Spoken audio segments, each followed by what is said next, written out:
Et bonsoir à tous, bonsoir, bonsoir, on est live. On se retrouve ce soir en compagnie de deux belles personnes que nous allons vous présenter. L'une qui est plus belle que l'autre et du coup qui a aimé sa caméra et l'autre qui ne souhaite pas s'afficher. Et bien sûr Mib qui est là ce soir pour nous accompagner. Ce soir on va parler de mining, on va parler de Bitcoin, de plein de choses. On va vous présenter tout ça, vous expliquer pourquoi.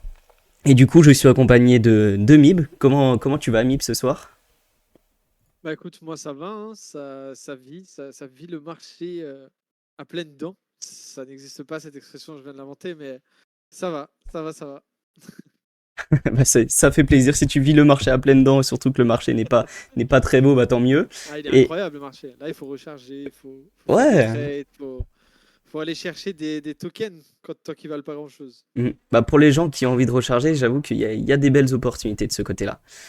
Et sinon, on a deux autres invités. Donc ce soir, on va commencer par la personne qui a sa caméra. C'est Alexandre. Alexandre, comment vas-tu et est-ce que tu peux te présenter rapidement sans rentrer dans trop les détails de ton activité, mais simplement te présenter? Ok. Bonsoir à tous, ravi d'être là. Moi, je suis donc responsable commercial et COO chez Imir Mining. Il vient d'être rebrandé tout récemment en Imir Hosting. On fait du minage de Bitcoin. Mais voilà, j'en dis pas trop et on rentrera dans les détails juste après. Ok, ok, bah très, très très intéressant. On va discuter de tout ça tranquillement après. Et du coup, la deuxième personne qui est avec nous ce soir, qui s'appelle Adem. Adem, on ne te voit pas, mais on t'entend. Comment vas-tu et qu'est-ce que tu fais de beau, toi, dans la vie? Comment tu vas déjà? Super, super, merci beaucoup. Comme tu as dit, je m'appelle Adem, je suis CEO d'Imer Mining. Ok. Et si j'ai pas ma caméra, c'est parce que j'ai notamment aussi un pied dans le lit. Là, il est tard ici. Donc, vous m'excuserez pour cette fois. T'es toujours excusé, t'inquiète pas, on n'est pas obligé d'avoir sa caméra. Tant que tu peux discuter avec nous, c'est tout ce qui compte. Donc Pas de problème. ne t'en fais pas pour la cam. Et donc ce soir, on va parler de mining, on va parler de plein de choses. On va commencer comme d'habitude. On va pas faire beaucoup d'actu ce soir. On va parler globalement de l'état du marché, faire un petit tour sur les couleurs du marché, ce qui s'y passe, et on rentrera après dans le sujet vraiment mining, Bitcoin. Mais voilà, un tour rapide de l'état du marché. C'est le plus important. Avant de rentrer dans le sujet Bitcoin, dans le sujet e hosting et ce que vous faites. Et donc pour commencer tour de marché, je vais vous afficher cette fameuse bubble map que je vous montre à chaque fois. Hop, vous devez la voir à l'écran.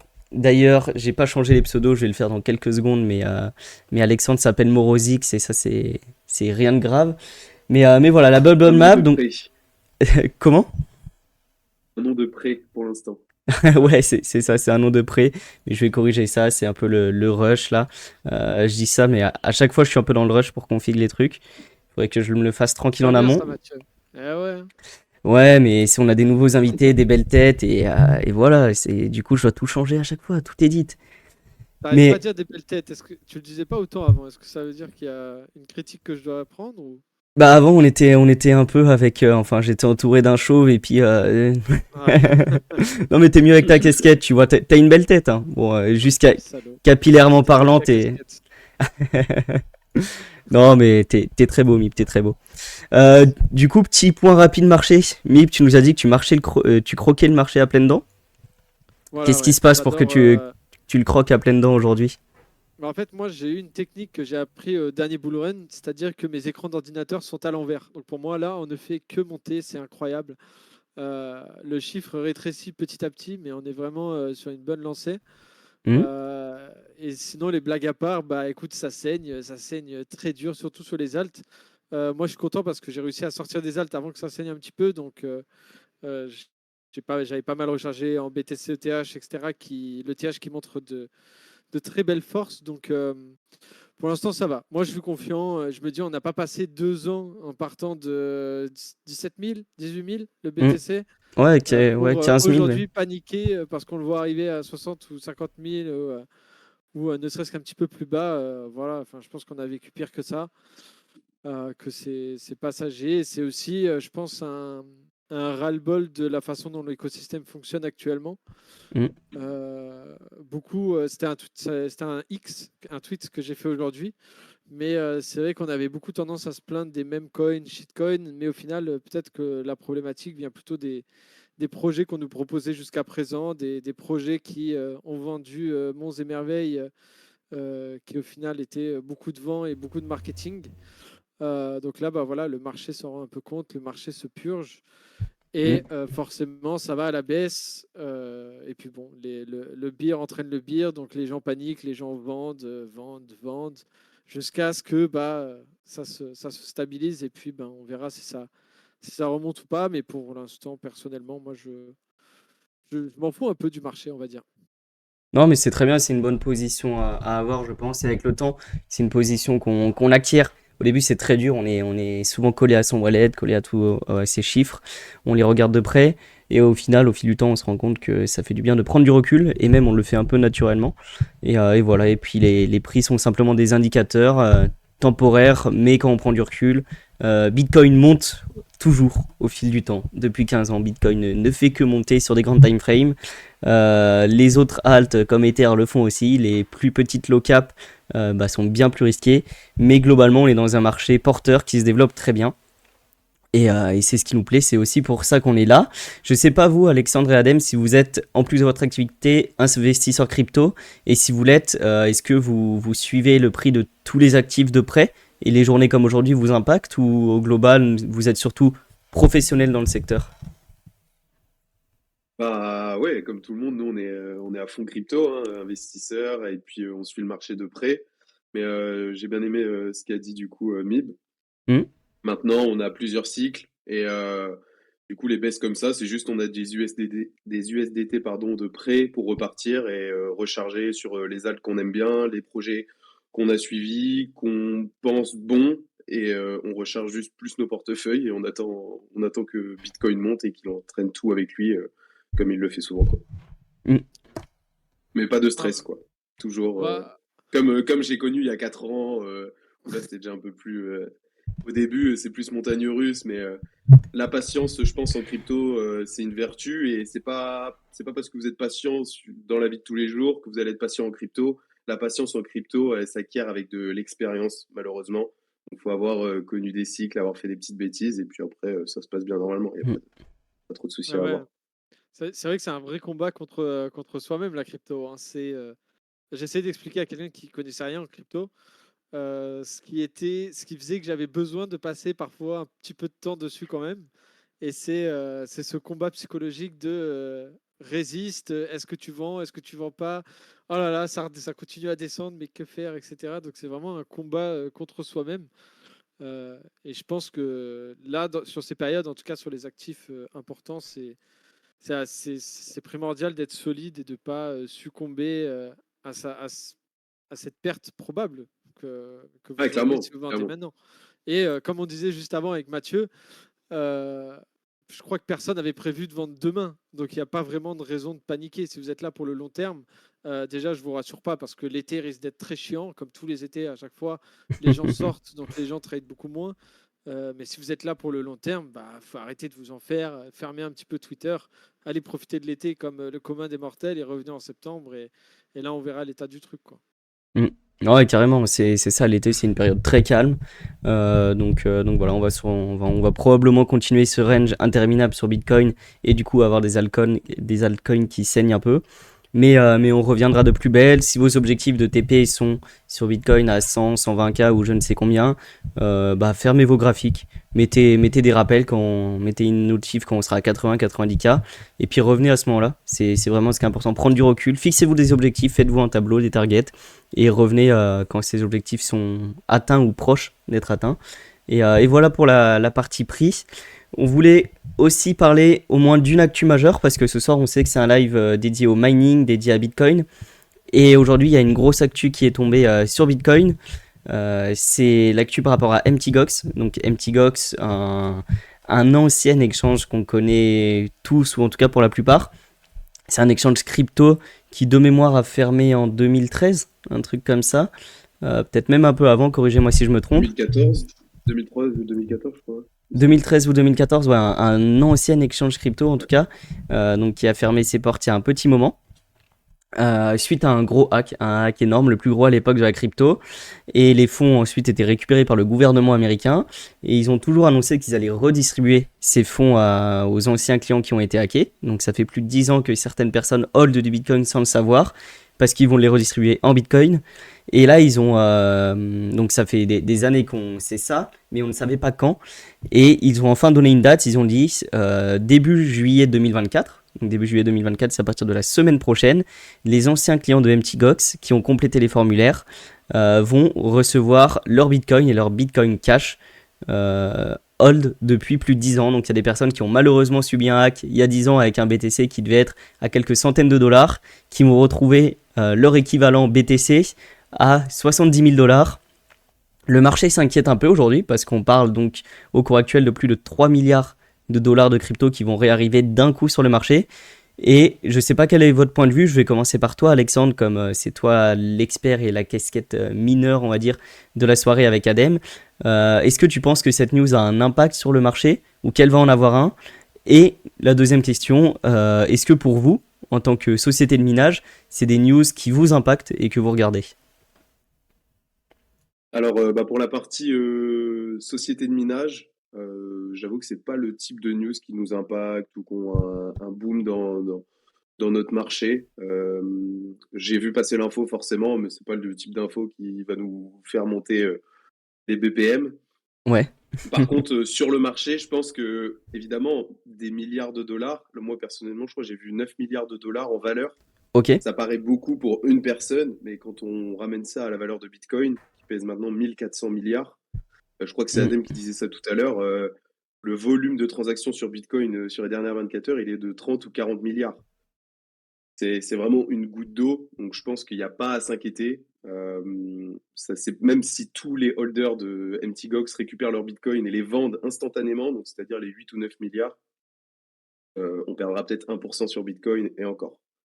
Donc Ouais. c'est une très bonne nouvelle pour eux par contre, c'est une très très bonne nouvelle pour eux. Je suis vraiment trop content parce que c'est le type de news à l'époque qui a encore mis des bâtons dans les roues à la crypto et qui maintenant, bon, 10 ans après, mais il faut attendre pour les bonnes nouvelles, et bah, ça rajoute un peu de trust à la crypto, comme quoi il n'y a pas que des arnaques, ou même si ça se passe mal, les gens sont réparés derrière. Mm. Non, totalement, je suis totalement aligné avec toi. Je regarde Binance en même temps. Le volume Bitcoin uniquement, hein, sur Binance sur 24 heures, on est à 5 milliards de dollars. Donc sur Bitcoin uniquement, sur Binance, on est à 5 milliards. C'est bien sûr une somme importante qui va être libérée au marché, mais c'est vrai que quand on prend du recul par rapport au volume total du marché, c'est pas insignifiant, mais c'est anecdotique. Et en plus, là, on parle d'un volume sur 24 heures, mais bien sûr, les personnes qui vont recevoir ne vont pas tout dump en 24 heures. Il y en a qui vont garder, il y en a qui vont diluer ça dans des NFT, dans des choses sur Bitcoin. C'est de l'argent qui va revenir sur le marché, qui va faire plaisir à beaucoup de monde. Mais pour autant, les news Twitter qui font beaucoup de bruit sont pas toujours les plus impactantes, en tout cas pour le marché et pour les sociétés qui travaillent autour de Bitcoin et tout ça. Je sais pas ton point de vue, toi, Adem, par rapport à ça? Ouais. Ouais, j'allais dire que justement, c'est pas forcément de ces personnes-là qu'il faut avoir peur, mais de la news en elle-même. Mhm. Parce que quand la news est tombée, Bitcoin est passé en dessous de 61 000. En Ok. prévision de ça. Ouais, c'est ça. Donc, Mm. il passait de 62 à 61 000, genre un gros dump quand la news est tombée l'heure même. Et puis ça se stabilise un petit peu, mais le plus dur est déjà passé, je pense. Là, ça va faire que repartir, à mon avis. C'est surtout le FOMO, enfin, ce genre de news, ce qu'elles apportent plus que la valeur en elle-même, comme les ETF, comme tout, c'est que les gens ils vont trader par rapport à ces news-là. Donc il faut Mm. se placer en fonction généralement. Ouais, souvent, Mais c'est là, ce qu'on plus de peur que explique. mal, je pense. Il y a les gens, enfin, comment on dit? J'ai plus les termes. Mais je veux dire, les news sont pricées en amont. Et on a l'info aujourd'hui, ça s'est passé aujourd'hui, ça tombera peut-être dans 2 semaines. Mais aujourd'hui, déjà, le marché a pricé ça, a vendu un peu de Bitcoin. Et voilà, donc une news peut-être anecdotique. Et après, on reparlera peut-être d'un truc dans l'interview minage, parce que tu as dit une phrase, Alexandre, qui était intéressante. Tu as dit, c'est pas ce type de nouvelles qui te fait monter tes BPM, mais du coup, vous Ouais. avez des nouvelles qui vous font paniquer, j'imagine. On peut même en parler maintenant, mais vous avez des nouvelles qui vous Ouais, font oui, paniquer. oui. C'est Ouais, ouais, bah, c'est peut-être des nouvelles surtout, plus liées à la régulation dans certains pays, à des choses comme ça. La ouais, géopolitique, bah, souvent, typiquement quand on travaille dans des pays et qui partent en guerre, là, je peux te dire que c'est compliqué quand tu as des millions d'infrastructures là-bas. Les clients qui t'appellent, tu sais pas trop comment gérer. Parce que forcément, une ferme de minage, c'est le dernier de leurs soucis si le pays part en guerre. Donc, je dis à guerre, c'est le pire des Mm. cas, quoi. Ouais, bien Mais sûr. souvent, il y a des retournements de régulation. non, mais Ce genre de choses. ça, déjà, géopolitique, mais aussi catastrophe naturelle. Nous, on n'a pas été impacté à titre. Enfin, notre entreprise et les sites où on a des. Mm. Où on est implanté n'ont pas été impactés, mais on a des concurrents, justement, qui ont eu des éruptions volcaniques à côté de leur site, des trucs comme ça, tu vois. Donc, ça, c'est le type de news. Nous, c'est plus ouais, géopolitique, catastrophe naturelle, tu vois. C'est plus ces deux types de news qui nous font un peu trembler. Ouais, c'est vrai que les catastrophes naturelles, des tremblements de terre, des éruptions volcaniques à côté, c'est pas la folie surtout. Ça me fait penser au Salvador qui parle de ses volcano bonds, de miner en Bitcoin, tout ça. Ouais, c'est des choses bien sûr qui doivent être contrôlées en amont, mais faut quand même les prendre en compte. Il doit y avoir un petit facteur risque à prendre en compte. Ah bah absolument, Totalement. absolument, hein. Mhm. C'est les choses qu'il faut contrôler, quoi. Et ça fait partie du coup de la due diligence qu'on fait beaucoup bah, au sein de Ymir Mining quand on étudie les pays où on va s'implanter, où on va vraiment avancer des gros projets. Bah, ça fait partie aussi de notre travail de regarder ça. Ok, ok, ouais, bah c'est ce qui semble très logique. Bah du coup, on a parlé un peu de news. Louis m'avait partagé une autre nouvelle qui est aussi en lien avec Bitcoin, donc on va prendre celle-ci. Après, on va rentrer dans le fond du sujet d'Imir. C'était la nouvelle de l'Allemagne. Donc Louis, si tu veux, je te laisse en parler parce que je n'ai pas lu du tout, mais l'Allemagne qui parle de 6500 Bitcoin. Qu'est-ce que... Bien plus que ça, en fait. C'est comment ça s'appelle? Arkham Intelligence, donc, dont Moreau nous avait déjà parlé. Donc, c'est un outil qui permet un peu de surveiller ce qui se passe on-chain sur des adresses de gouvernement, de choses comme ça. Et donc là, eux, ils ont flag. Donc, c'était quand? C'était le 31 janvier de base qu'ils avaient flag une adresse du gouvernement qui avait dessus plus de 50 000 bitcoins. Et Mhm, donc là, récemment, elle s'est réveillée en déplaçant 6500 bitcoins, du coup, de cette adresse vers une autre. Donc ça a forcément fait parler, ça a forcément fait paniquer, parce que bon, 6500, ça représente quand même quelque chose de l'ordre de 425 millions mhm. de dollars. On ne sait pas vraiment ce qu'ils veulent faire de ça. Rien n'a encore été vendu. Mais voilà, la spéculation a été de mon train. Une partie a été redistribuée sur des wallets d'exchange à coût de 500 BTC. On n'est vraiment pas sur la transaction de petits portefeuilles. Euh, et certains ont été envoyés sur des portefeuilles privés. Donc à l'heure actuelle, il n'y a pas encore eu vraiment de vente par rapport à ce portefeuille. Mais voilà, du coup, tout le monde a un peu mis des alertes sur les différentes adresses qui ont reçu et sur l'adresse sur laquelle il reste 43 500 bitcoins. Sachant que tous ces bitcoins appartenaient à une plateforme de streaming qui a opéré, j'avais les dates, mais je l'ai un peu oublié. Ils ont opéré de 2013 à 2020 et en fait, ils réinvestissaient l'argent qu'ils gagnaient dans le bitcoin. Alors, ils ont eu bien raison. Malheureusement pour eux, ils ont pu en garder Mhm. aucun. Mais voilà, ils ont généré une recette d'une valeur actuelle de 2,83 milliards de dollars qui sont donc en possession du gouvernement allemand et qui donc voilà, fait un peu peur aux gens, forcément, en cette période de baisse de marché. Ok, bah hyper intéressant. J'étais complètement passé à côté, j'avais pas vu ça. Mais très intéressant de voir ça, cette saisie de Bitcoin et les gouvernements qui s'emparent un peu de chaque côté, qui détiennent des Bitcoins, qui les revendent maintenant au marché. Ça devient un asset quand même vraiment financier qui est utilisé par les gouvernements et un peu plus compris qu'il y a quelques années en tout cas. Comme on l'a dit déjà plusieurs fois, bientôt on découvrira qu'en fait beaucoup de gouvernements ont des cryptos. Mm. Même je suis sûr des gouvernements qui étaient contre crypto, s'ils font bien leur taf, c'est impossible qu'ils en aient pas un petit peu, quoi.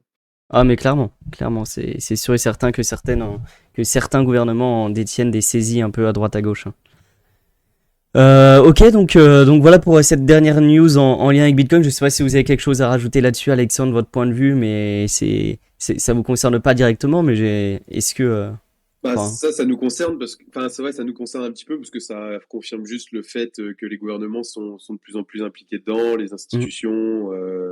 Donc nous, enfin, moi, ça me surprend pas du tout, du tout. De toute façon, enfin, dans tous les plus hauts parlements, pays, etc., ça discute à fond Bitcoin, crypto. Enfin, c'est un enjeu majeur.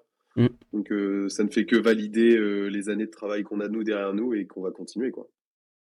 Mm. Ouais, bah c'est ça, hein. C'est vrai qu'on arrive quand même sur un point d'enclin majeur où le mot Bitcoin et puis enfin, la crypto en elle-même est de plus en plus adoptée et comprise par les gouvernements. Donc c'est là que, comme tu dis, Exactement. le travail qu'on a fait pendant des années bah, paye et montre Bah, c'est qu'on ça. on est légitime, on n'est pas juste des petits geeks derrière notre ordi à parler de crypto, derrière des charts un peu bizarres. C'est ça. Alors que ça aurait pu être l'inverse, mais pour le coup, ça se passe plutôt bien pour nous, donc on peut s'en réjouir, je pense. Mm. Bah carrément, carrément. Et du coup, ça se passe bien pour vous. Et donc, on va parler un peu de Ymir. On a fait cette petite partie actu qui était quand même importante pour voir l'état global du marché actuellement. Il vous êtes présenté un peu plus tôt avec vos rôles CEO et CEO, je crois, de mémoire. Corrigez-moi si je me trompe. Mais donc, OO et CEO, ouais, c'est ça, ok, absolument. ok. Donc, globalement, est-ce que vous pouvez donc présenter Ymir? Qu'est-ce que Ymir Hosting? Parce que de mémoire, c'était Ymir Mining il y a quelques semaines, mais Ouais, je vais vous vous êtes expliquer la renommé. différence. Et ce que vous Ouais, faites globalement dans vos deux rôles, qu'on puisse bien situer tout ça. ouais, bien sûr. Bah, je vais débuter, comme ça je présente Ymir, donc bah, le groupe, Mm, puis Adem ensuite pourra prendre la parole. Donc pourquoi il y a cette petite incompréhension? C'est qu'en fait on a commencé, donc maintenant il y a 3 ans en arrière, de base on était un projet NFT. ok, Un projet NFT qui, et justement, là on voit la petite photo de profil de Adem, qui n'a pas pu mettre sa caméra, mais ouais, c'est parfait que ce soit là. En fait, c'était des nains mineurs de Bitcoin. Et en fait, c'était une nouvelle génération de NFT qui pouvait monter en niveau. Et en fonction du niveau de ton nain, tu minais plus ou moins de Bitcoin. Et nous, avec cet investissement, donc les gens ok, payaient pour monter de niveau leur nain. Et avec cet investissement-là, on investissait dans des infrastructures de minage. Et les personnes avaient les rewards du coup du site de minage. ok, On a créé ce projet NFT, donc c'était des nains mineurs, on avait vraiment tout préparé, tout était vraiment nickel, prêt à lancer. Et là, gros dump du projet du marché NFT, pardon. Et on a dû changer complètement de direction. Et on est parti sur une entreprise, parce qu'en fait, en parallèle de tout ça, pendant qu'on buildait le projet, on a énormément voyagé pour trouver de l'électricité très peu chère. Parce que le point névralgique du minage, c'est l'électricité. Dès que tu as l'électricité pas chère, tu es rentable. mm, Donc, on construisait notre projet NFT et en même temps, on a voyagé dans des pays type l'Angola, le Venezuela, le Paraguay pour chercher de l'électricité très peu chère. Et en fait, avec les contacts qu'on avait déjà acquis, on s'est dit, bah, on va pas arrêter notre projet NFT, on va pas enfin, on va pas juste arrêter. On est parti du coup sur une entreprise de minage classique, donc qui s'appelait et qui s'appelle toujours, parce qu'on a gardé le nom Ymir Mining, ok, qui est un service d'achat, de mise en place et de gestion de machines d'extraction de crypto-monnaies au sens large. Mais on est plus basé sur du Bitcoin pour sécuriser nos clients, parce que forcément le dilemme du dernier survivant, si même il y a un cataclysme, Bitcoin restera, ou en tout cas ce sera le dernier à tomber. Ensuite, bah, on a vu ce qui s'est passé. Nous, on a build pendant 2 ans en bear market, mm, avec des débuts assez compliqués, parce que forcément, bah, minage de Bitcoin, c'est 99% l'électricité. Et on a su se placer dans les plus bas mineurs au monde grâce à énormément de travail. Et donc là, on mine à 5 centimes du kilowattheure sur nos 3 sites. Donc on est passé par le Venezuela, le Paraguay, l'Angola, comme je vous disais. On a fait un voyage en Éthiopie aussi très récemment. Mais on s'est recentralisé sur des pays safe avec de mm. l'électricité très peu chère. Donc maintenant, on officie en Russie, Oman et Émirats Arabes Unis. Ok, Donc on a 3 sites et sur ok. nos 3 sites, on est à 5 centimes du kilowattheure. Et en gros, c'est des gros, je sais que, enfin, je connais pas plus que ça de minage, mais il y a différents modèles économiques. C'est des gros data centers, si on peut dire, plus que des petits containers posés à différents C'est endroits. ça. C'est ça. Bah justement, en parlant de modèle économique, en fait, dans le mining, il y a deux modèles économiques. Donc le premier Mhm. modèle, c'est celui de Emir Mining. Comme nous, on est arrivé dans le business, enfin, dans ce business-là, on est arrivé avec ce modèle économique-là qui est le hosting. Donc on vend à des clients particuliers une machine, on va la brancher dans nos infrastructures et ensuite on va la gérer pendant la durée de vie de ces machines. En ce moment, c'est 5 à 6 ans. Et donc, Emir Mining est devenu Emir Hosting parce que du coup, on reste sur ce business model-là. Et Emir Mining, en fait, devient une autre entreprise où on a d'autres plus gros projets qui sont en train d'arriver. Je ne peux pas trop vous en dire, mais si vous nous suivez sur les réseaux, en tout cas, vous pourrez avoir Mhm. les infos. Où là, ce sera plus du self-mining. Donc, une entreprise où son seul business model, c'est de miner du Bitcoin. Il n'y a pas de service client, il n'y a pas de vente de machines, il n'y a rien. C'est uniquement un data center hyper efficient. Ok. Et ensuite, elle est valorisée en fonction des bitcoins qu'elle a en stock. Donc ça, ce sera Emir Mining. Et maintenant, Emir Qu'est-ce Hosting que est vraiment qu'est-ce la que partie commerciale. ah, T'entends? non, je crois que j'étais mute. Qu'est-ce que tu appelles self-mining avant que tu parles de la deuxième partie de Ymir? Ouais. Self-mining, c'est miner pour soi-même. Euh, c'est une entreprise qui lève des fonds au capital de l'entreprise. Et avec ces fonds-là, on investit dans de l'infrastructure minière de pointe, donc vraiment les dernières technologies. Et la valorisation de la boîte, c'est uniquement sa puissance de calcul plus les bitcoins qu'elle a réussi à générer et qu'elle a en stock. Et donc Voilà, ça c'est ça. pour enfin il y a différents modèles économiques comme tu l'as expliqué et l'intérêt de se positionner sur ce point-là pour Emir Mining par rapport à enfin pour Emir Hosting par rapport à une société de vente à des particuliers, c'est que vous êtes peut-être moins dépendant du particulier, plus autonome ou quel est l'intérêt majeur de faire ça? Bah, en fait, les deux modèles coexistent, hein. Les deux modèles Ouais. peuvent coexister. C'est juste que du coup, la deuxième solution, donc Emir Mining maintenant, fera rentrer des plus gros investisseurs et des plus gros tickets. Mais Emir Mm. Hosting, comme du coup, je sais pas si ouais, t'affiches, bah, voilà, on Ouais, est sur je le site. partage le site en même Euh, temps. Ouais. ouais, bien sûr. Cette entreprise-là tourne, on a de la place et on continue à onboard de nouveaux clients chaque jour. Il n'y a aucun problème avec donc pour revenir un petit peu en arrière. Donc Emir Hosting, c'est un service d'achat, de mise en place et de gestion de machines d'extraction de crypto-monnaies, de Bitcoin principalement, et ce sont des offres uniquement sur mesure et clé en main. Donc si par exemple un client il me dit bah, moi j'ai pas envie d'être en Russie, je vais être aux Émirats, j'ai pas envie d'être aux Émirats, je vais être à Oman, on peut changer chacune de notre solution pour qu'elle plaise à notre client final Ok. en fonction de ses besoins, de ses envies, de ses objectifs par rapport à la crypto et puis par rapport au minage. Et est-ce qu'il y a une barrière à l'entrée, par exemple, pour un client? Moi, je te dis, j'ai un budget de. Est-ce qu'il y a un budget minimum pour rentrer, globalement? Ouais. Alors déjà, nous, enfin, on peut pas diviser une machine en deux, par exemple. Ok. Donc forcément, les machines en ce moment, elles sont aux alentours des 4 000 $, mais nous, on Mm. prend des clients à partir de 10 000. D'accord. Pourquoi on fait ça? Parce que tous nos clients sont des investisseurs aguerris. Euh, et c'est quand même, on reste quand même sur un investissement risqué. Comme je vous l'ai dit, il y a des risques géopolitiques, il va y avoir des risques environnementaux, il y a les risques aussi liés à la crypto, même si sur du Bitcoin maintenant, je pense qu'on n'a plus trop de risques à se faire.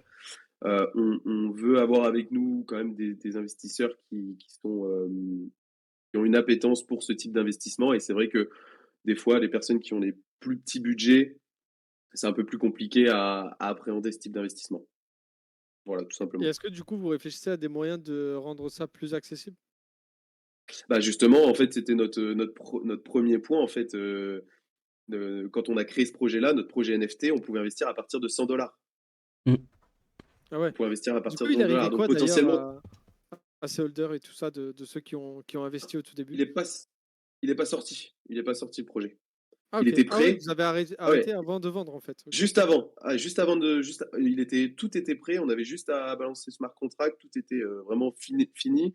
Et en fait, on a pris vraiment un call à trois, bah, les trois associés. On s'est dit non, on le fait pas et on bifurque sur une entreprise type classique parce que justement, nous, notre premier objectif, c'est rentabilité de nos clients et longévité de l'entreprise. Le reste, c'est pas important pour nous. Et en choisissant le modèle NFT au moment où les NFT sont complètement tombés en berne, bah, c'était Mm. hyper risqué pour nous.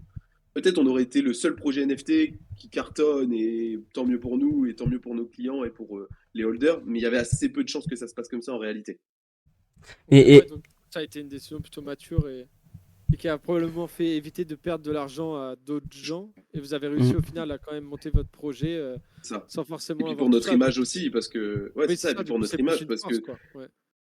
exactement ça, parce que comme vous avez pu le voir, on a tous entre 24 et 26 ans. Mm. Le but, c'est aussi de. Je pense que l'image, c'est un des piliers et c'est une des choses les plus importantes en business déjà général, Web 2, etc. Mais en Web 3 et en crypto, je pense que c'est encore plus important si tu veux Ah oui, durer dans le temps. Et vu que nous, on est jeunes, on connaîtra, je pense, des encore plus grosses années de crypto. Dans 10, 15, 20 ans, si on s'est fait une belle image déjà maintenant, bah, ce sera encore plus facile pour nous plus tard. ouais. Et, Voilà un peu l'idée. et ça peut pas être. Enfin, il y a de plus en plus de sociétés de minage qui s'orientent vers de la tokenisation, des choses comme ça. Vous y avez sûrement déjà réfléchi. Je sais pas si c'est prévu de votre côté ou non. Je vois Adem qui découpe son micro, donc je vais le laisser répondre.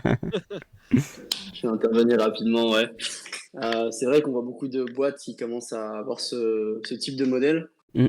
Malheureusement, ça rajoute de la friction et donc ça rajoute des frais et donc ça diminue la rentabilité de tout le monde. Or, plus le domaine avance, plus le minage de crypto avance, plus ça devient compétitif et moins ça devient rentable pour tout le monde. Donc, je pense pas qu'il y ait un avenir dans la tokenisation, dans le cloud mining. On l'a déjà vu il y a quelques années maintenant, ça se fait plus du tout. C'est plus du tout rentable en fait de faire du cloud mining. Ça l'a Mm. été très peu pendant un moment. Mais aujourd'hui, il n'y a aucune boîte qui fait du cloud mining où vous verrez les clients gagner, sauf si Bitcoin fait un x5, tu vois. Quand tu dis, Donc, quand tu dis du ouais. cloud mining, c'est genre miner les trucs qui te proposent de miner avec ton téléphone ou des choses comme ça Ou simplement emprunter, tu payes de la puissance de calcul en ligne directement. Ok. T'es pas vraiment propriétaire d'une machine. T'es pas vraiment Tu Ah, la c'est loues, genre propriétaire un quoi. de. VPS que tu mets Bah, en mode. en gros, nous, on est propriétaire de machine et on te vend de la puissance de calcul. Mais par exemple, bah, tu pourrais rentrer à partir de 100, 200 dollars parce qu'en fait, on a fractionné la puissance de calcul d'une machine. Ok. Mais du coup, on te fait payer beaucoup plus cher. En fait, dans le mining, il y a de l'économie d'échelle. Plus tu achètes, moins c'est cher. Moins tu Mm. achètes, plus c'est cher. Plus c'est cher, moins tu es rentable. Et vous conseillerez plutôt aux gens d'avoir une machine complète plutôt que d'essayer de la fractionner, quoi. Ouais, Bah, tu pour vois, être rentable, c'est sûr. pour les retours qu'il y a sur ce genre de business, c'est énorme par rapport à des business classiques comme l'immobilier. Tu vois, on parle quand même d'entre 30 et 80% de retour par an. Par contre, sur 100 ans, sur 100 euros, pardon, ça va pas faire une grosse différence. Donc, tu gagnes 30 ou 80 euros par an, c'est pas, tu vois, ça change rien à ta vie. Et puis, même, Mm. du coup, vu que ce sera fractionné, ce sera beaucoup moins. Donc, mieux vaut. Je trouve pas ça très intelligent de fractionner. Enfin, on voit pas un grand intérêt à fractionner pour l'instant, en tout cas. Mieux vaut attendre d'avoir assez d'économies pour rendre ça, entre guillemets, rentable. Ouais, non, ça se comprend. Et c'est vrai qu'aujourd'hui, il y a de plus en plus de tokenisation d'immobilier, de choses comme ça. Mais et ça marche, mais peut-être que l'immobilier est aussi un bien connu depuis très longtemps, difficile d'accès car il nous faut plusieurs centaines de milliers d'euros pour s'y exposer. Et du coup, là, la tokenisation a un intérêt. C'est vrai que le minage aujourd'hui, ça demande quand même une quantité de fonds importante, mais on y accède avec quelques milliers d'euros, milliers de dollars, on va dire, et la barrière à l'entrée elle est moins importante, donc je peux le Après, comprendre. Et ouais.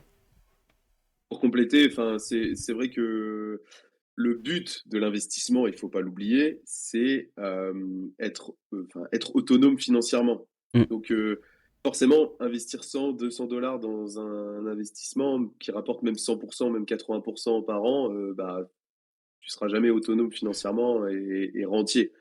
Donc, vaut mieux investir ces économies dans un business, peut-être dans autre chose, réfléchir à build quelque chose qui va pouvoir générer peut-être plus d'argent. Et c'est pour ça aussi qu'on s'est tourné vers des clients à partir de 10 000 dollars, parce que 10 000 dollars, c'est un montant qui est significatif pour pouvoir ensuite multiplier son argent de façon convenable. Je ne sais pas si je m'exprime Mm. bien sur ce sujet-là, Ouais. mais, euh, mais c'est compliqué de se dire avec 100 dollars, je vais atteindre ma liberté financière. Bon. Ouais, mais Et après, complètement, c'est un très bon argument. c'est un peu dans tout, hein. C'est comme les gens qui veulent arriver au Mais dans crypto et l'immobilier, c'est dire pareil. Mm. j'ai zéro et je veux gagner des milliers, quoi. Tu vois, C'est ça Il y a exactement. l'utopie, il y a ce qu'on essaye de te vendre et la réalité derrière, quoi. Mm. Non, complètement, complètement. Et, et, Quand vous avez et des juste, je clients voulais aussi. qui... Ouais. Ouais, vas-y. Je poserai après. Non, vas-y. Non, je poserai après, vas-y. Ouais, parce qu'en fait, je voulais juste aussi, parce que je pense que nous, on connaît bien, il y a peut-être des personnes qui nous écoutent qui connaissent pas forcément bien le mining, enfin, ce qu'on fait en fait, vraiment la base. Ouais, bah En si tu peux nous fait, faire un récap, fonce, hein, carrément. ouais, je vais C'est quoi expliquer votre très journée en tant rapidement. que gestionnaire de mining? Bah, ça, j'expliquerai après, mais même juste la technique, parce qu'en vrai, c'est les personnes en crypto, ils connaissent le proof of work de loin, et encore, j'en connais Ouais. plein qui font de la crypto qui savent même pas ce que c'est. Et ben en fait, le mining, c'est la validation des transactions sur Bitcoin. On fait aussi d'autres crypto-monnaies type Caspa, si on est qui connaissent. Mm. C'est aussi des validations de transactions parce qu'en fait, quand une crypto-monnaie elle est en proof of work, pardon, il faut de la preuve par le travail. Et comment ce travail est fourni? Il est fourni grâce à des machines. Avant, c'était des cartes graphiques. Maintenant, ça s'appelle des ASIC. C'est des Mm. ordinateurs qui sont spécifiquement conçus pour faire ça. Et ben, nous, on va les brancher à de l'électricité très peu chère et ensuite, ils vont valider des transactions. Typiquement, bah, je vais envoyer $100, 100 USDT à Amat, $100 en Bitcoin plutôt. Et bah, cette transaction-là, elle va passer dans des machines qui vont valider que j'ai bien $100 et elle va les transférer sur le portefeuille de maths. Typiquement, quand vous payez votre baguette de pain à la boulangerie avec votre carte bleue, et ben c'est la banque qui valide que vous avez de l'argent sur votre compte pour le donner à la boulangère. Et ben nous, c'est des machines qui font ça en crypto-monnaie. Pour faire très simple. Ouais, Ok. c'est très bien expliqué et tout ça. Maintenant, Et... dans le technique, quel est le code que vous utilisez? Non, je rigole. On va perdre, Ça, on va perdre tout ça, le c'est monde. Adem par contre. On va perdre tout le monde, je pense, si on part là-dessus. Mais du coup, vous, comment se passe une journée de gestionnaire de parc de mining comme ça? Genre, je me doute que vous n'allez pas passer derrière chaque machine, vérifier le branchement, etc. Enfin, vous faites quoi? Ah, il y a des Eh ben, employés il y a des employés qui le font aussi, ce travail-là, justement. De Après, vérifier les généralement, câbles et tout? ouais, tout est surveillé par software, donc s'il y a moindre problème sur une machine qui est débranchée ou la connexion Internet qui saute, on reçoit des alertes. Et du coup, tu as un technicien qui regarde directement sur place, qui regarde si les câbles sont bien branchés, il redémarre la machine, il va la nettoyer. On la nettoie souvent une fois par semaine généralement, ou toutes les 2 semaines, en fonction de l'endroit où les machines sont. Donc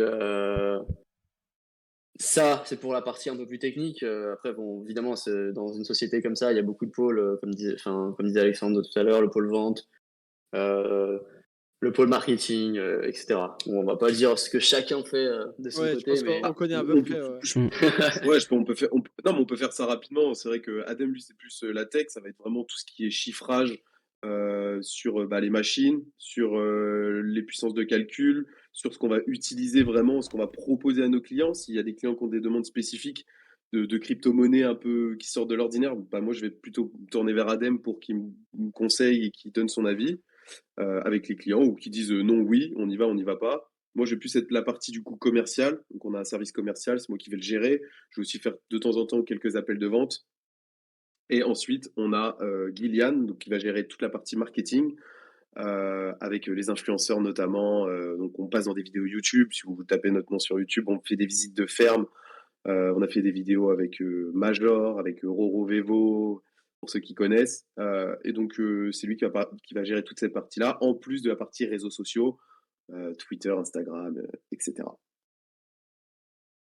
Mais Ok. en gros, on est 90% du temps derrière l'ordi. Mm. Et ensuite, le reste, c'est des voyages. Donc, comme je le disais, on a sillonné le monde pour trouver de l'électricité très peu chère. On est passé dans des pays Centrafrique qui étaient franchement, on pourrait rentrer dans les détails, mais c'était assez sportif. Et on s'est, avec du coup l'expérience qu'on a acquérie, parce qu'on a aussi perdu de l'argent au début, on a mis nos propres sous pour mettre des machines, faire des tests, etc. On s'est dit qu'il fallait qu'on se recentralise sur des pays plus stables politiquement, qui changent un peu moins de direction, si vous voyez ce que je veux dire, type la Russie, type les Émirats. Parce que c'est des régimes qui sont bah, forcément plus durs qu'en Europe, mais ils ont l'avantage au moins d'avoir une vision long terme. Et donc pour des business comme le nôtre, qui est le minage, qui n'a pas toujours été valorisé dans d'autres pays, qui n'a pas toujours une législation favorable, et ben c'est sympa d'être avec des pays, à côté de pays qui voient long terme, notamment sur ce business-là, mais aussi en général. Mm. Non, complètement, complètement. Enfin, il faut aller là. Le driver principal, comme tu l'expliquais, c'est l'électricité. Donc, dans ces pays qui voient à long terme et qui ont une électricité accessible, bah, c'est là-bas qu'il faut se situer. Et du coup, petit aparté par rapport à ça, le mining, par exemple, en Europe et en France, en termes de rentabilité, aujourd'hui, on n'y réfléchit même pas. C'est pas du tout possible. C'est pas du tout possible, malheureusement. Il y a quelques pays qui réussissent encore à faire des data centers. En France, on n'en parle pas parce qu'on doit être à 25 centimes du kilowattheure. Pour À vous ce niveau, donner un ouais. ordre d'idée, ouais, c'est pour vous Ok. donner un ordre d'idée. Donc nous, on est à 5 centimes du kilowattheure. Ok. Au-dessus de 7 centimes du kilowattheure, on n'est pas rentable sur du mining là, à l'heure actuelle. Ok. Donc 25 centimes, je vous en parle pas. Moi, je connais quelques personnes qui bossent chez EDF ou qui connaissent quelqu'un qui bosse chez EDF. Euh, Évidemment, je citerai pas leur nom, mais eux, ils réussissent encore à sortir leur épingle du jeu, mais sinon, c'est vraiment Mm. les seuls, quoi. Donc, c'est une poignée de personnes en Europe et en France, quoi. On m'a dit qu'il fallait que je me mette en couple avec quelqu'un qui bosse chez EDF. Ouais. Ouais, ça peut être Pour sympa, payer ouais, moins cher. effectivement. Mais Ça peut alors, être attention, rentable. parce que, alors, attention, j'ai un client qui a dû repayer des années de mining. Je crois que la facture s'est levée à 70 000 euros, hein. Ah Ah oui. ouais, mais pourquoi? Ouais, ouais, bah justement, en fait, c'était ça. Le truc, c'est qu'il y avait quelqu'un d'EDF qui était dans la boucle. Je sais plus exactement les tenants et les aboutissants. Donc pendant des années, ça a été. Et au final, il a du tout remboursé quand, Ouais, quand tu te fais attraper, au quand bout il d'un s'est fait moment, prendre. si la facture est trop importante quand même, j'imagine que tu vas te faire retoquer. Bah, bah c'est ça, c'est ça. Et puis les Mm. machines de mining, ça envoie, même au niveau de la chaleur, même au niveau de Ouais. l'entretien et tout. C'est quand même, c'est un boulot. C'est un boulot. Faut pas se dire Mm. juste, elle tourne et je gagne de l'argent, quoi. Mais du coup, par rapport à ça, tu nous dis que à 5 centimes, tu es rentable. Et en termes de rentabilité, donc une machine de mining qui. Enfin, rentabilité par an, t'es à quel pourcentage sur une machine de mining aujourd'hui? Bah, moi, je vais vous faire le discours commercial classique, hein. De toute façon, c'est que on s'engage sur absolument aucune rentabilité. Nous, Ouais, c'est sûr. ce qu'on promet, c'est les machines au meilleur prix, Mm. donc commandées soit directement à Moscou pour être le plus proche de nos sites en Russie, sinon directement sur des brokers à Hong Kong, Ok. où on met tout le monde en concurrence pour avoir les meilleurs prix avec de l'économie d'échelle. Si jamais on a des grosses commandes au moment où on onboard des clients, on est capable de tirer les prix vers le bas. Et l'électricité à 5 centimes du kilowattheure. Maintenant, la rentabilité, elle est corrélée au prix du Bitcoin, elle est corrélée à la difficulté du réseau, elle est corrélée à comment est-ce que la machine de chez Bitmain aussi, le plus gros constructeur de machines au monde, va se comporter. Parce que là, on est Mm. sur des nouveaux modèles, on n'a pas forcément du recul. Mais comme le disait Adem, on oscille en tout. Ben, lui, il a pris une grosse fourchette entre 30 et 80. Mais ce qu'on fait, c'est qu'on conseille nos clients de garder les bitcoins en stock, comme si je vous donnais de l'or un peu Mm. tous les jours et que vous la mettiez sous votre matelas et qu'on la vendait dans 5-6 ans. Et que le bitcoin augmente de 40% par an, on va faire aux alentours de 60 à 80% de renta par an. Ok. Ok, ok. Et Voilà. donc l'intérêt En prenant ces direct. deux facteurs-là. L'intérêt direct pour une personne, imaginons qui est 10 000 euros, qui souhaite le placer sur Bitcoin, quel est l'intérêt de plutôt le placer dans des mineurs que sur du Bitcoin?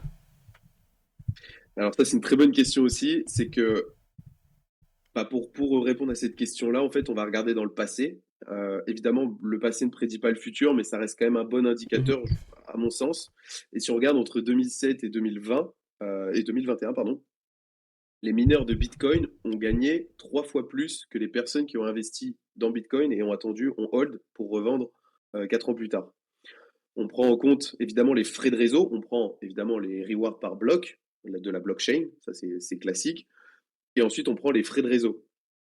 Et c'est comme ça en fait que les mineurs se rémunèrent quasiment le plus, c'est qu'en fait avec tous les frais qui sont engendrés sur la blockchain, notamment avec les ordinals en ce moment ou des choses qui sont même imprévues, c'est comme ça que les mineurs deviennent beaucoup plus rentables que simplement hold les bitcoins.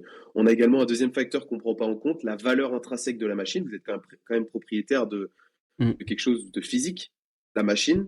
Imaginons, vous minez pendant 2 ans, la durée de vie de votre machine, c'est 6 ans, vous la vendez au bout de 2 ans. Évidemment, il y aura une décote qui sera effectuée sur la machine, comme une voiture. Voilà, exactement, comme une voiture en concession, vous l'achetez neuve, et ben, elle va décoter sur le temps d'utilisation, et ensuite vous pouvez récupérer un petit peu d'argent de cette machine-là. Son prix est en plus corrélé au prix du Bitcoin. Et dans ce cas-là, on peut Il y la a un revendre, marché noir qui peut s'effectuer. on peut vous la revendre directement en passant par vous, la machine, si on l'achète? Absolument. Ok. Absolument. Donc nous, on fait une offre. d'achat. Elle peut vous plaire ou elle peut ne pas vous plaire. Et ensuite, si elle vous plaît pas, bah, vous pouvez soit vous la vendre par vous-même, comme une voiture d'occasion, exactement pareil. Vous trouvez Ok. votre acheteur. Et sinon, nous, on peut aussi trouver de nouveaux clients qui veulent rentrer à moindre frais et sur des machines d'occasion, ce qui se fait beaucoup. Donc voilà, il y a juste un petit peu d'inertie. Je veux la vendre, bah, il y aura peut-être un mois de setup, le temps de bouger la machine, le temps de trouver un nouvel acheteur s'il n'y a pas besoin de la bouger. Mais ça se fait assez bien. Ok, ok, non, bah c'est très intéressant et c'est vrai qu'avoir la valeur intrinsèque d'un produit, enfin, on achète un produit, comme tu dis, un produit qui rapporte derrière. Donc ça c'est très intéressant de ce côté-là.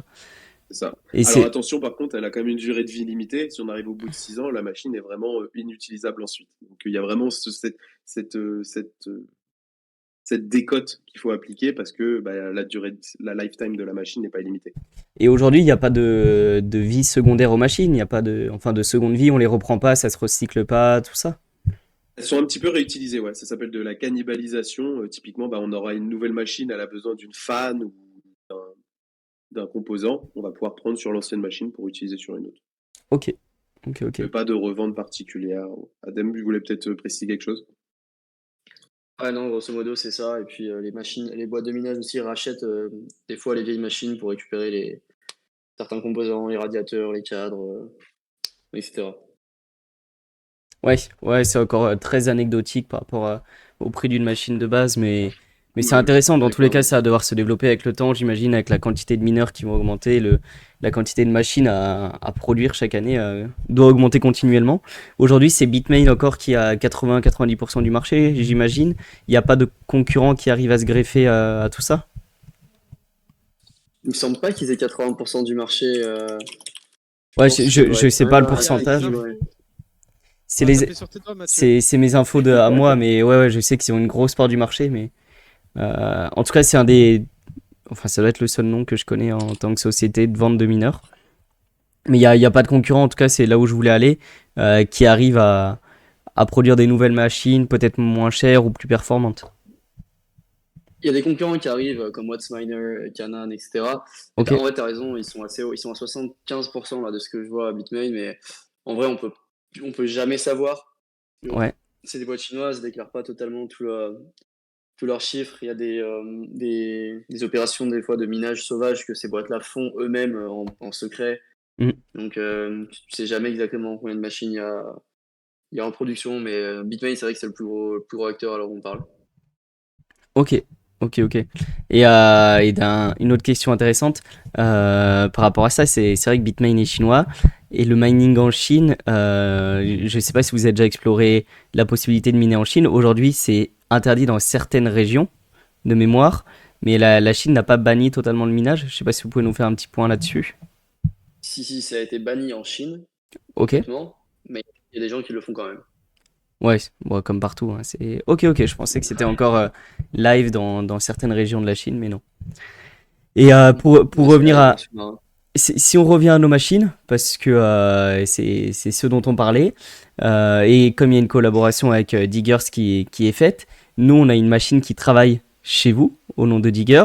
Absolument. Euh, et donc comment ça se passe? J'ai ma machine aujourd'hui, enfin comment ça se passe? J'ai la réponse parce que j'ai le dashboard ouvert. Mais imaginons que j'achète une machine, ensuite j'ai accès à un dashboard pour suivre directement la puissance de calcul qui est C'est ça. fournie, tout ça. Je vous laisse expliquer tout ça et puis je montre le dashboard en live. Hop. Ouais. Alors, bah, le process, il est assez simple. Bah, on va faire un appel commercial donc pour savoir les objectifs. Est-ce qu'on va sur du Bitcoin? Est-ce que potentiellement d'autres crypto-monnaies peuvent être intéressantes pour le client? Une fois qu'on a étudié tout ça, on valide ensemble l'administratif, donc ce qui va être contrat d'hébergement, devis, et ensuite on va commander les machines. Donc il y a à peu près un mois de délai d'installation contractuellement, mais souvent ça va plus vite. Ok. Et ensuite, le client doit seulement nous fournir une adresse Bitcoin, donc comme ça a été le cas avec The Diggers, et on connecte la machine sur notre site, on connecte la machine et on la configure avec l'adresse Bitcoin, ce qui crée automatiquement un dashboard comme vous êtes en train de voir à l'écran. Et vous avez pas mal d'informations sur ce dashboard-là. Vous n'avez pas accès en direct à votre machine, mais par contre, vous avez toute la visualisation de la puissance de calcul, des bitcoins générés, des machines qui sont on, qui sont off, des problématiques Et si vous avez des questions, vous pouvez revenir vers un membre de l'équipe et on vous répondra évidemment très très rapidement. Et donc là, pour expliquer en même temps en live, donc on voit mon dashboard, on voit le nombre de Ouais, mineurs. Donc là, un mineur qui est ouais, dédié à l'adresse de Diggers. Un c'est mineur, ça. on voit les TRH, 185 TRH. Donc j'ai aucune idée de l'ordre de grandeur, si c'est une bonne machine ou autre. Enfin, j'ai pas de ratio en tête pour savoir si c'est bien. Les chartes valides, invalides et obsolètes. Donc ça, c'est quoi? C'est les... Enfin, je te laisse m'expliquer encore parce Expliquer que... ça, Adem, peut-être? Ouais, les shares, c'est les fois où ta machine a soumis une réponse, entre guillemets, au problème donc, du minage de Bitcoin. Ok. Donc, des fois, ça passe pas parce que à cause de la latence du réseau, de la connexion, etc., ça arrive un peu trop tard. Donc, elles sont pas validées par le réseau. C'est ça qui valide pas certaines shares. Mais tu vois, comme tu le vois là, bon, ça arrive rarement sur nos installations parce que justement, on est des professionnels. Et Mm. donc, on a tout, tout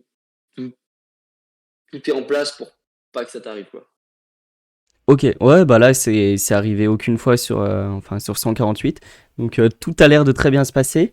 Et dans la dernière partie, c'est les gains. Donc là, on voit les gains horaires, les gains quotidiens, mensuels et mensuels, c'est déjà très bien. Et une question, donc on peut voir nos gains, on peut les monitorer. Et pour le règlement, comment ça se passe? Parce qu'il y a des frais sur la blockchain Bitcoin. Donc comment ça se passe quand Alors, ma machine mine du BTC? alors là, c'est un petit peu. On a deux solutions en fait. On a la solution 1 et la solution 2. La solution 1, c'est une solution 100% passive. Donc, si tu peux retourner peut-être sur juste le. Ah non, là on le voit bien. Ça va être sur solde BTC, c'est à zéro. Ouais, Pourquoi c'est à zéro? C'est qu'en fait, les bitcoins là arrivent sur un portefeuille intermédiaire. Et entre le 1 et le 5 de chaque mois, on va déduire pour tous nos clients qui sont en solution 1 l'électricité de leur bitcoin miné sur le mois et leur envoyer le restant. d'accord. Les clients qui ne veulent pas faire ça, on a la solution 2 où la blockchain et les machines minent en direct sur le portefeuille du client, donc au rythme de la blockchain. Et ensuite, on envoie une facture d'électricité à s'acquitter sous quinzaine. Ok, ouais, donc une solution quand même Donc beaucoup la plus... différence, c'est ça. La différence, c'est la solution 1 est 100% passive. Même si vous oubliez que vous avez une machine qui tourne euh, dans un pays, et ben, vous avez vos bitcoins qui tombent net sur votre portefeuille, vous n'avez rien à faire. La solution 2, ça vous donne plus de contrôle sur vos bitcoins parce que vous Mm. n'avez pas à attendre un mois avant de les avoir, parce que c'est une fois par mois. Par contre, il faut avoir une action de paiement et de vous acquitter d'une facture. Donc, par contre, si vous oubliez, au bout d'un certain temps, on débranchera les machines. C'est ça le petit hic. Ok, ouais, ce qui est tout à fait Mais The logique. Diggers, là, est C'est... en solution 1. The Diggers, c'est en Mm. solution 1. Donc, on voit un paiement qui a été effectué le 10. Donc, normalement, c'est entre le 1 et le 5. Mais ce mois-ci, typiquement, on a eu la mise en place d'un nouveau site en Russie. Donc, ça a décalé un tout petit peu les factures. Mais Ok, évidemment, ça, on a donc une communauté où on fait les annonces, les problèmes au fur et à mesure. On donne même des insights sur le marché, notre avis perso sur, notre avis, l'avis de l'entreprise sur comment driver le marché. Et puis on essaie d'être un support aussi pour nos clients. Comme on le disait au tout début, des fois c'est pas forcément facile la crypto, donc c'est de partager un peu d'expérience, quoi. et non, c'est très intéressant. Enfin, ce tableau est très clair et comme tu l'as expliqué, enfin, la solution 2 est peut-être mieux pour une personne qui veut hold du BTC du coup plutôt que payer l'électricité en Bitcoin, de ce que j'ai compris. Mais la solution 1, enfin, Absolument. semble très bien pour quelqu'un qui veut investir passivement dans le minage. Et est-ce que je peux retrouver ma machine quelque part pour estimer mon ROI parce que bah là j'ai plus en tête la machine que j'ai et donc le prix que coûte cette machine pour avoir un ROI. Mais est-ce que dans ce dashboard je peux le voir quelque part? Alors là, sur ce dashboard-là, non. Là, on est en V2 du dashboard, donc il est encore assez Ok. simple, mais il y a des nouvelles fonctionnalités qui vont arriver très très rapidement, notamment le type de machine, avec pour potentiellement pouvoir mettre aussi pour nos clients des tags. Mm. Par exemple, bah là, si tu voudrais mettre le prix que tu as acheté ta machine, et bah, tu le mets directement dans le dashboard, et puis comme ça, tu peux regarder au fur et à mesure. Donc ouais, on travaille sur pas mal de nouvelles fonctionnalités, notamment aussi des envois par mail de récap mensuel avec le nombre de bitcoins minés, les kilowattheures consommés par la machine. Donc voilà, on avance aussi pas mal sur ce dashboard-là, même si comme ça, il est déjà sympa, mais on va ajouter des nouvelles choses. Mm. Non, enfin, ça semble déjà très très clean et oui, il y a toujours un peu mieux à faire pour monitorer, mais ça semble très clean, très intéressant. Et vous savez me dire ou pas, du coup, l'ordre de grandeur, le prix d'une machine pour avoir, donc là, on voit un gain mensuel de 260 $, ma machine qui tourne à 186 TH, 190. Vous savez me dire à peu près la machine qui est derrière, ou sauf si vous l'avez noté quelque Ouais, part, mais c'est ça. Non, non, c'est ça, c'est ça. C'est une T21. Fallait vérifier T21, quand même, parce qu'on en a hop, beaucoup. T21 Fallait vérifier tout de suite. 190T ou ouais, c'est ça, T21. Oui, c'est ça, c'est ça, c'est ça. Ok, et ça, c'est une machine qui se situe dans quel ordre de grandeur en termes de prix? Là, on est à 4000 $ en ce moment. Ok, 4000 $ en ce moment. Ah non, c'est une S21, pardon. S21 188 RH. S21, tac, tac, tac. Ok, elle est plus sur votre site, je vois que vous avez la 200, Alors, 200T. pourquoi? Ouais. Alors, pourquoi? C'est parce qu'en fait, maintenant, on est quasiment que sur de la T21. Parce qu'en fait, les T21 et les S21 étaient des tout nouveaux modèles de chez Bitmain. Il faut savoir que à peu près tous les 4 ans, Bitmain sort un nouveau modèle. Les Hmm, anciens modèles, c'était des S19, 120 TH, 115 TH, il y avait même des 100 TH. C'était une durée de vie moyenne de 4 ans. Maintenant, les nouveaux modèles ont normalement une durée de vie de 5 à 6 ans, mais on le saura dans 5 à 6 ans.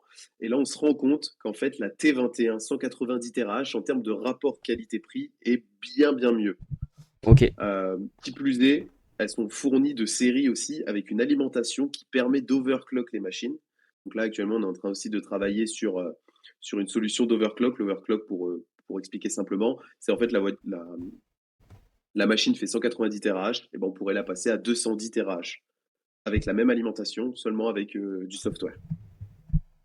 Donc voilà pourquoi on se tourne beaucoup plus sur des T21 parce que on pense qu'il y a mieux à faire et enfin, il y a des choses plus intéressantes à faire sur cette machine-là sur le long terme. ok. Ok, ok, non, bah, c'est tout à fait logique, c'est normal. Et c'est intéressant même enfin, déjà de voir la rentabilité. Ce que t'expliquais là, si c'est une machine autour des 4000 $, d'avoir une rentabilité à 260 $ au cours actuel de Bitcoin, c'est une très belle rentabilité annuelle. Euh, voilà pour cette petite partie. Et une autre partie par rapport à ça, comment sont sécurisés les sites? Parce que, comme tu l'as dit, c'est des pays plutôt sûrs, plutôt stricts, mais j'imagine que la sécurité doit avoir un coût. Et pour protéger ces machines, et comment sont assurées en même temps les machines si demain il arrive un incident, catastrophe naturelle ou autre? Très très bonne question. Alors, pour la partie assurance. Pour la partie assurance, c'est assez compliqué dans le mining parce qu'en fait, bah, il n'y a pas vraiment de compagnie d'assurance pour assurer ce type de business, ce type d'investissement. Donc c'est pour ça qu'en fait, la due diligence et le travail qu'on fournit en amont doit être le plus précis possible. Le choix du pays doit être le plus précis possible et les partenariats qu'on noue sur ces pays-là doivent être aussi doivent être primordiaux. Donc forcément, pas d'assurance.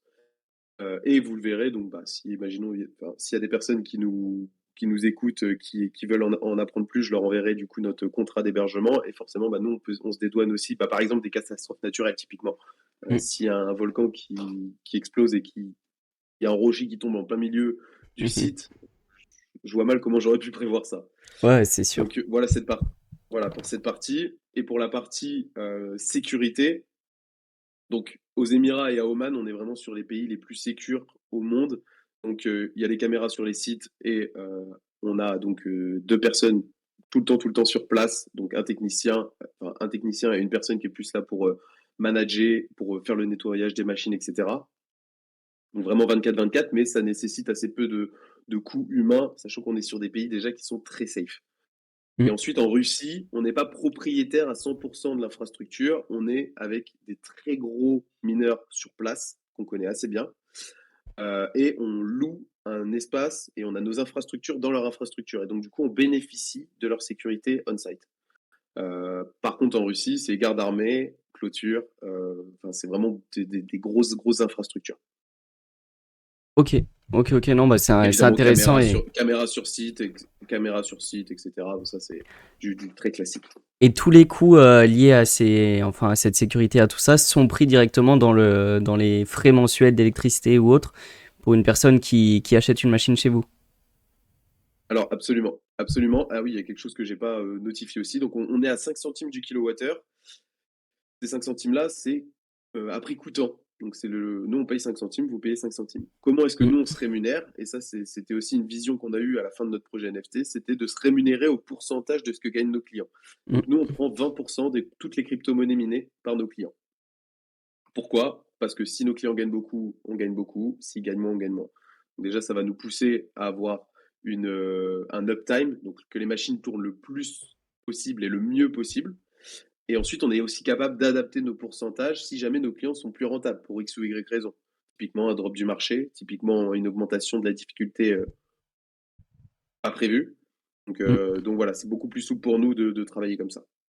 Ok, ouais, bah, ça paraît être un très bon modèle économique. Enfin, c'est ce que la plupart des boîtes font aujourd'hui. Mieux vaut prendre des frais sur des gains que mettre une barrière à l'entrée sur le prix.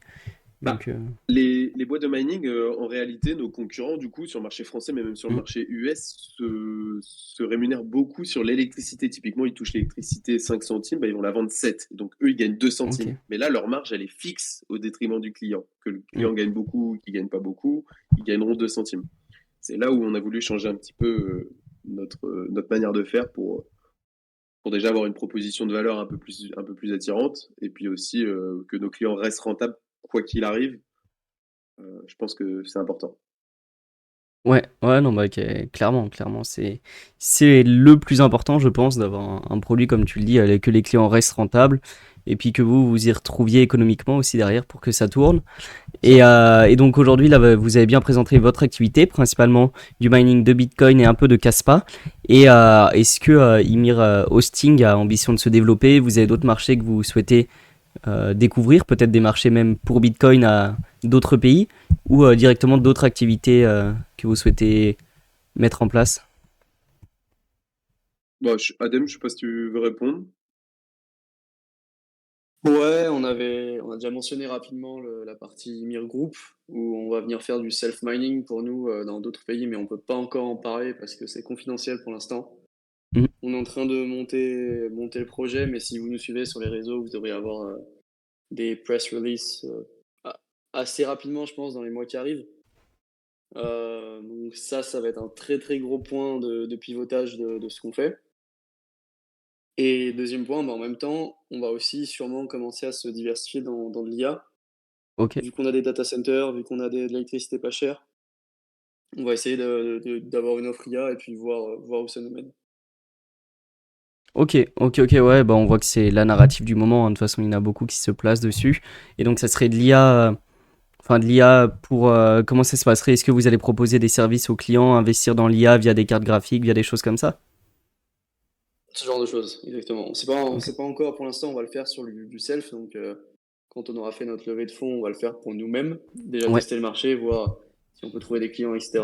Ensuite, pourquoi pas en hosting, s'il y a un modèle à créer là-dessus, Mm. proposer à des particuliers d'investir dans des cartes graphiques et que nous, on s'occupe de les sous-louer ensuite pour des compagnies qui ont besoin de puissance. Si c'est intéressant économiquement, ça peut être mis en place en effet. Ok. Ok, ok. Non, bah hyper intéressant. Hyper intéressant. On s'approche aussi des 1 heure de live. Je sais pas si vous avez des choses à expliquer encore, tout ça. Je sais que vous aviez des liens à partager, que je vais partager dans le chat et qu'on remettra dans la rediff sur YouTube, qu'on repartagera sur Twitter aussi.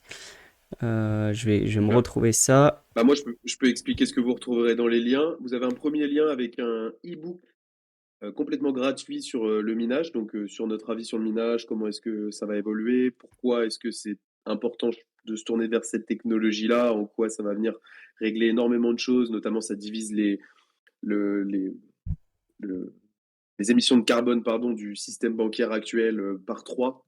Mm. Vous avez énormément de choses et aussi des choses infondées sur le mining, notamment la pollution, etc. Donc allez le lire et je serai content d'avoir vos retours. Et vous avez aussi une vidéo qui explique notre activité. Bon, là, on a fait déjà un bon overview pour ceux qui sont restés tout le long du live.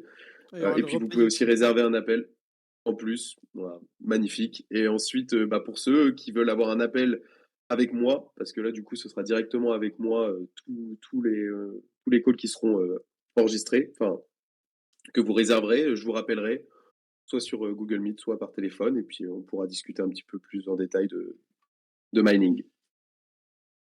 Ok, non, bah, il est très très intéressant.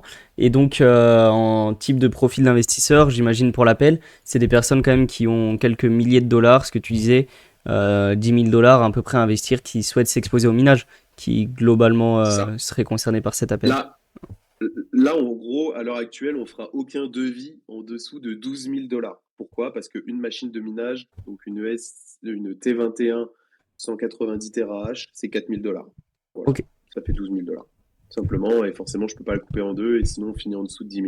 C'est Et ça autre question, comme c'est des montants quand même qui sont pas anodins, est-ce que vous arrivez à avoir un marché plutôt B2B à vendre à des sociétés directement qui veulent avoir un peu d'activité de Ouais, minage? absolument. Absolument. Beaucoup en Suisse, beaucoup au Luxembourg. Ça se fait un tout petit peu moins en France, mais j'ai quelques clients aussi français qui font ça, qui achètent au nom de leur société, et ensuite qui ressortent du coup en Bitcoin. Voilà, Ouais, ça peut être un moyen ça se intéressant fait. pour la société de Ah s'exposer, bah, de gérer. très intéressant. Ouais. Tu réduis tes impôts, tu mines un peu, tu ressors ça sur un. Enfin, après, faut déclarer tout ça, mais c'est. Et il- du coup, ce qui est pas mal, c'est la solution 2. Donc, en fait, Mm. les bitcoins arrivent directement sur le portefeuille et ensuite, vous payez l'électricité en fiat, donc en euros, en dollars. En plus. Ouais. Ouais, c'est top. Ok, non, bah hyper intéressant. Bah, j'ai partagé tout ça, on le repartagera dans nos communications. Voilà, est-ce que vous avez un autre petit point à rajouter, quelque chose que vous souhaitez expliquer sur le minage, sur votre société, sur tout ça? Ou est-ce que vous avez quelque chose à rajouter? Ou si le chat a une question aussi, n'hésitez pas à la poser, on va clôturer tranquillement l'émission après. Si- Moi, je pense qu'on a fait le tour. C'est très bonne overview. Merci hein, à The Diggers. Merci à toute la communauté. Franchement, c'était très très cool comme live. Et puis, avec grand plaisir pour revenir. Si vous avez besoin d'experts en Mhm. mining, si vous avez des sujets à aborder, euh, plus moi pour la partie potentiellement vente, même géopolitique des pays, de comment ça se passe, ou partie tech, si vous avez besoin d'analystes. Mhm. Avec Adem, on serait très content d'aider votre communauté parce que c'est un super projet en tout cas. Bah carrément, hein, c'était enfin le live était vraiment très cool, c'était génial de t'entendre parler et j'avoue que échanger ponctuellement sur des sujets comme tu dis la géopolitique et puis le minage, Bitcoin au sens large ou même les grosses évolutions qui arrivent, on n'en a pas parlé Mm, mais on a évoqué très rapidement Ordinal, mais il y a beaucoup de DeFi qui se bullent sur Bitcoin, des Layer 2, des choses comme ça et j'imagine que tout ça va impacter Bitcoin, va impacter les frais, va donc impacter les mineurs dans le bon sens du terme. C'est des choses que vous devez avoir dans exactement, votre scope et on pourrait vous clairement. recevoir à d'autres moments pour traiter un peu tout ça avec la casquette professionnelle. Donc carrément, aujourd'hui c'était une première approche, présenter le produit parce que on travaille ensemble, donc Diggers et Ymir. Vous avez d'ailleurs offert la machine qu'on a présentée, on l'a déjà dit, mais la machine a été offerte dans le cadre de cette collaboration. Et donc on voulait présenter les produits, présenter tout ça. Voilà, est-ce que Adem, toi, tu as quelque chose à rajouter? Pareil, je pense qu'on a fait le tour, grosso modo. Si le chat peut-être a des questions, ça va être le moment. Mm.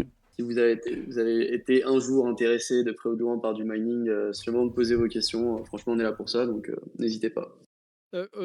Honnêtement, bon, allez, on a le souci du marché qui fait que je pense que les gens ils prennent un peu l'air.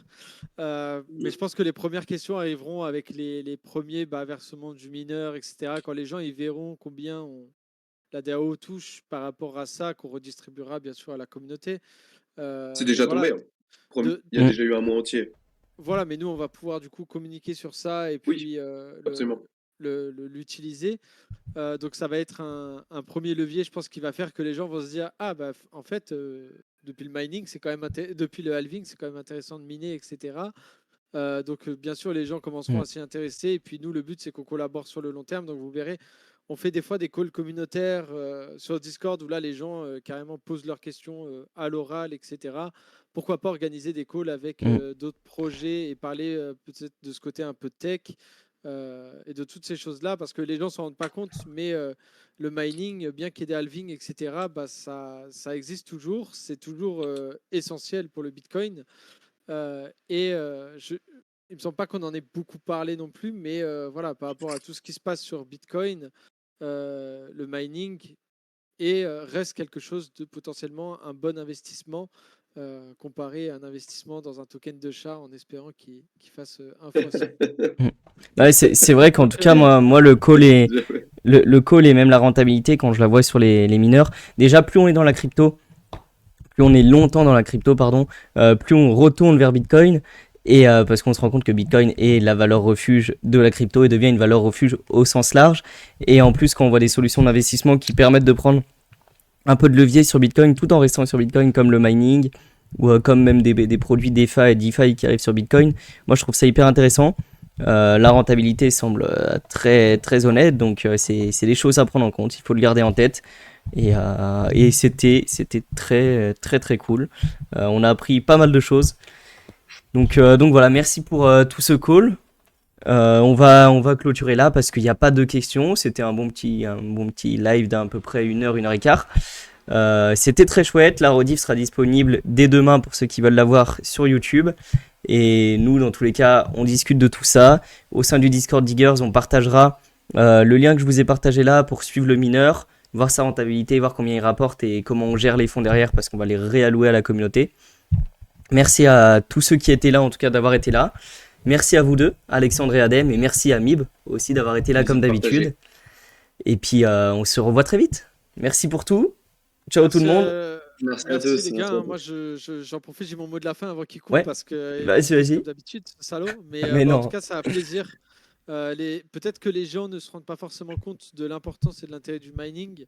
Mais moi qui n'avais pas de Bitcoin quand j'ai commencé, n'en a pas eu pendant la première année où j'ai commencé, à complètement éviter le sujet mining depuis que j'ai commencé. Plus ça avance dans le temps, plus je regrette de ne pas avoir mis des billes dedans. Donc merci à vous de partager ça. Merci à vous du gros cadeau que vous faites avec Major aussi. Et puis j'espère vraiment qu'on va pouvoir faire, voilà, c'est pas toutes les semaines, mais 1 fois par mois, 1 fois tous les 2 mois, des petites choses avec vous pour faire découvrir ce monde merveilleux de Fabrique à Bitcoin et qu'on fera comprendre aux gens que c'est important. Voilà. Ok, complètement, c'était très très chouette. Et voilà, on va peut-être réorienter. Moi, je sais que j'avais un DCA sur Bitcoin enfin, je l'ai coupé il y a quelques semaines, mais pendant très, très longtemps. Et pourquoi pas se réorienter vers du mining ou d'autres choses. C'était très chouette, ça donne envie. On rediscutera de tout ça. Adem, je sais pas si tu as un mot de la fin parce que j'étais un peu coupé comme t'as pas de caméra, mais si t'as un petit mot de la fin, je te laisse clôturer ça. Comme c'est toi qu'on a le moins entendu, et puis après, je couperai le live. Juste par rapport à ta réflexion sur le DCA de Bitcoin, le mining, ça reste le meilleur moyen de faire du DCA parce que tu fermes les yeux et ta machine, elle t'en imprime toutes les 10 minutes. Donc, c'est beau. Il imprime un Bitcoin toutes les 10 minutes. Imprimer de l'argent, c'est quand même beau. Honnêtement, imprimer de l'argent, c'est. Ça finit sur un message de scammer. Et on vend une formation, d'ailleurs, on vous a pas dit 5 €. On vous apprend à piocher comme il faut, quoi. Voilà. Exact. Et merci à tous, en tout cas. C'est une bonne fin de journée, soirée. Mais bonne nuit à ATM. Bonne soirée à toi, Alexandre.